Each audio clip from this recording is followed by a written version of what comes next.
bem-vindo mais uma vez aqui ao canal. Para quem ainda não me conhece, meu nome é Caroline, eu sou advogada e depois de um tempo sem postar vídeos por aqui, vamos dar início a mais uma temporada de vídeos informativos, começando com um tema bastante curioso que ainda gera muitas dúvidas, que é: quem pode ser cabeça de casal em uma herança? Bom, essa dúvida é muito comum e para começarmos a falar sobre ela, vamos primeiro indicar rapidamente, afinal, quem é cabeça de casal, o que significa isso?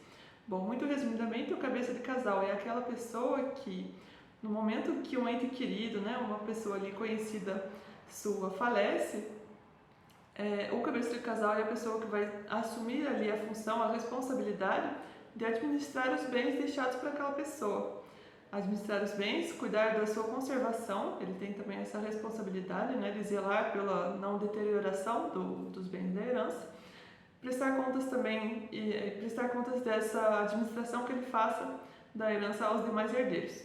E ele mantém essa função até que a herança deixe de ser indivisa e haja efetivamente ali a partilha desses bens entre os herdeiros. Bom, e quem pode ser então cabeça de casal? O Código Civil define as regras para se saber, para se conhecer quem vai ser o cabeça de casal em cada situação. E a regra utilizada para a definição dessa ordem de preferência é basicamente pelas pessoas que têm uma maior relação de proximidade com a pessoa falecida.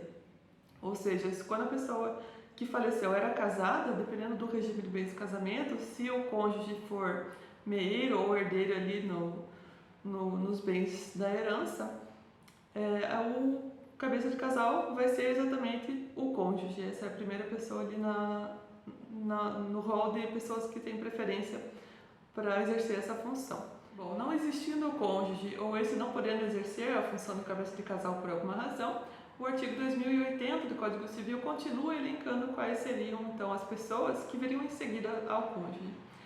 Logo em seguida ao cônjuge nós temos o testamenteiro, depois os parentes que sejam herdeiros legais e por fim os herdeiros testamentários. Quanto aos herdeiros que sejam parentes legais, indicados ali no número 3, na terceira opção da ordem de preferência que nós vimos agora, prefere-se entre os parentes que sejam herdeiros legais, preferem aqueles que sejam mais próximos em grau.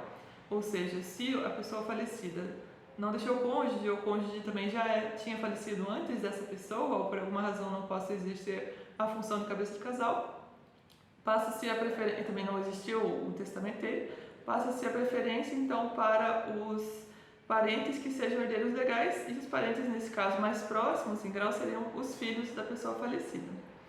Entre os filhos, existe um senso comum, uma ideia comum de que a preferência entre irmãos, entre os filhos do falecido, entre os irmãos, seria do filho mais velho, mas essa ideia é um pouco equivocada porque, na verdade, o que o Código Civil nos traz é que entre os herdeiros que sejam todos do mesmo grau de parentesco, no caso do nosso exemplo, os filhos da pessoa falecida, entre eles prefere aquele que coabitava, que convivia de forma próxima com a pessoa falecida por pelo menos um ano.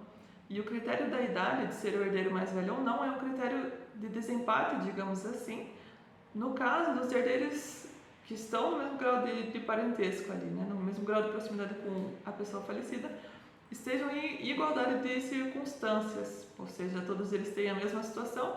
No caso de serem deixados, por exemplo, dois filhos, os dois têm o mesmo grau de parentesco, são irmãos, e os dois coabitavam ali, conviviam de forma próxima com a pessoa falecida durante pelo menos um ano. Nessa situação, estando eles em igualdade de circunstâncias, aí sim a preferência é do herdeiro mais velho. É isso que o artigo 2080 e o Código Civil no geral nos traz quanto ao filho mais velho.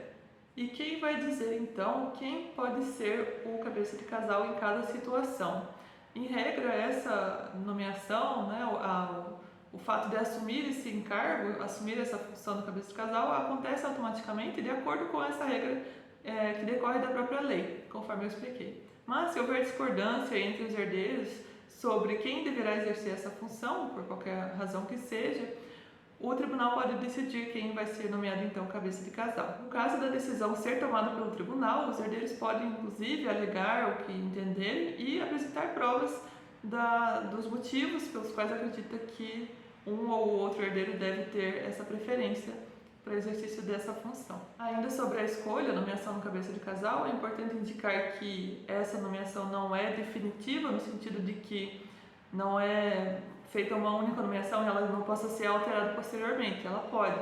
A nomeação de uma pessoa como cabeça de casal pode ser revista a qualquer momento e o cabeça de casal pode passar a ser outra pessoa durante um processo judicial, por exemplo, de inventário, caso seja necessário, né, por alguma razão, seja por motivos de má administração dos bens, digamos assim, por parte do cabeça de casal, ou outros previstos na lei também. E por fim, só para finalizar o vídeo, uma dúvida também bastante frequente que surge em relação às responsabilidades e às funções do cabeça de casal é em relação à possibilidade da venda de bens por ele.